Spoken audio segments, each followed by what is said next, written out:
নমস্কার বন্ধুরা, কেমন আছো? আশা করছি সবাই খুব ভালো আছো, আর আমরাও খুব ভালো আছি। আর হ্যাঁ, সকালবেলা উঠে এখনও বিছনা তুলিনি, দেখতেই পাচ্ছ।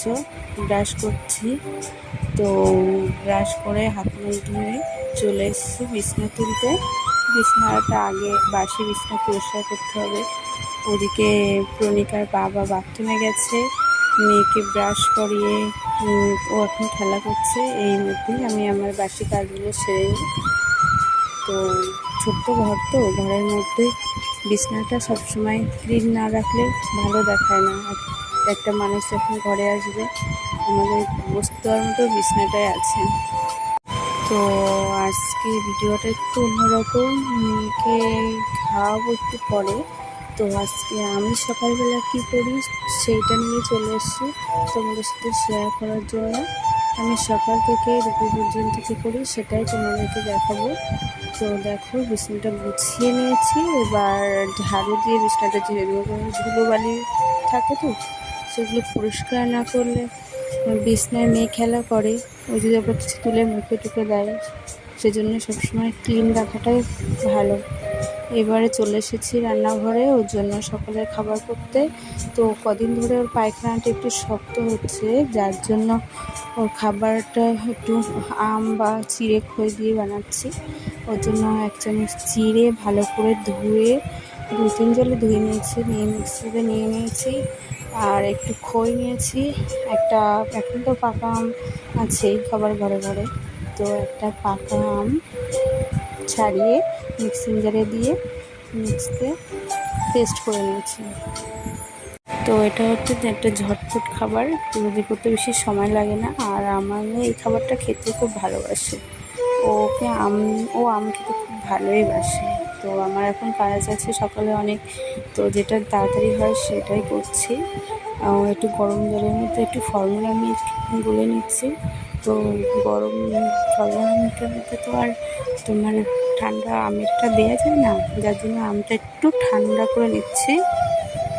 তো ঠান্ডা হয়ে গেছে, এবার দুটো একসাথে মিক্সি, আসলে আমের মিক্সি সারা গায়ে লেগে গেছে, এই জন্য চামচ দিয়ে একটু একটু করে বের করে করে রাখছিলাম। তো মেয়ে এখন খেলা করছে, ওকে এটা খাইয়ে নিই, আমার বাকি যেসব কাজ আছে সেগুলো সারতে হবে। এবার ওই দেখো বসে পড়েছি ওকে খাওয়াতে। ও তো ভালোই খায়, ওর বেশ ভালোই লাগে। আর হ্যাঁ, বাচ্চারা ওদের পটি শক্ত হয়েছে, তো অনেকে বলছে যে খই খাওয়ালে নাকি পটিটা একটু নরম হবে। তো সেজন্য একটু খই দিয়ে দিয়েছি, দেখি কি হয়, জানি না। ছোট মানুষ তো, পায়খানা, তো অনেক বাচ্চা আছে যাদের খাওয়াতে গেলে ফোন টোন লাগে। তো আমার ওসব কিছুই লাগে না, ওর সাথে গল্প করতে করতে ওকে ঠিক খাওয়ানো হয়ে যায়।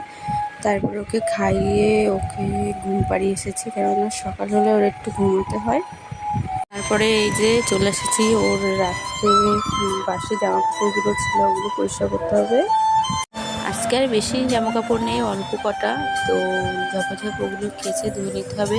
তো আমাদের বাড়িতে এই কল টেনে টেনেই সব কাজ করতে হয়।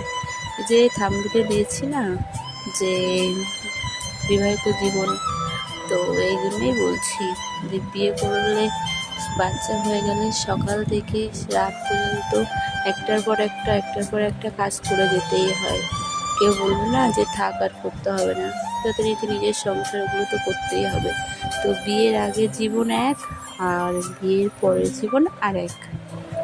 তখন ছিল কি খেয়াল খুশি, ইচ্ছা হলে করতাম, না হলে করতাম না। মা জোর করলেও বলতাম যে পারবো না। আর বিয়ের পরে পারবো না কথাটা বলা ভুলেই গেছি, বলিই না কখনো। কেননা আমার ছাড়া আমার কাজগুলো আর কেউ করে দেওয়ার নেই। আগে যেমন মা ছিল, মা করে দিত। তো এখন তো চলে এসেছি অন্যের বাড়ি, তো তাদের মতোই থাকতে হবে, তাদের মতোই করতে হবে। তো আমার মতো এরকম সব মেয়েদের জীবনটাই এরকম।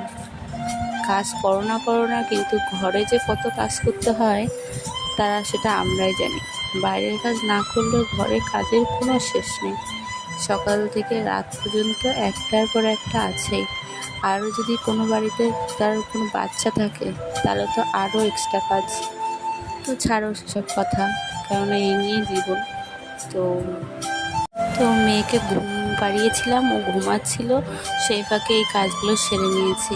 কেননা এখন যা দিনের বেলা গরম, তো সকালবেলা ঘুম থেকে উঠে খেয়ে দিয়ে ও আবার ঘুমায়। একদিক দিয়ে ভালো, সকালের ওয়েদারটা একটু নরম থাকে, তো সে সময় একটু ঘুমিয়ে নেয়।